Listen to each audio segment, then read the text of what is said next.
So here we have the HCU for the ABS system. We've pulled the motor out. We're going to test it with these two contacts.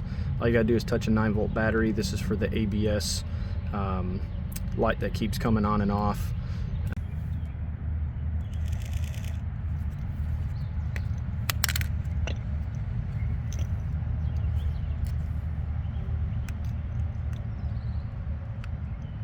So now there's nothing.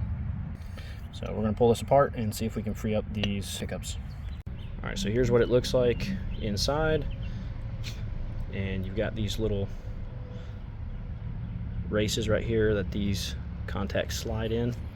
And what's essentially happening is they're getting stuck. So found this on one of the forums. Somebody actually successfully did this. So we're going to try it on this truck and see if it helps. And contacts the center section of this, which spins, and then that's what creates the drive on the motor, right?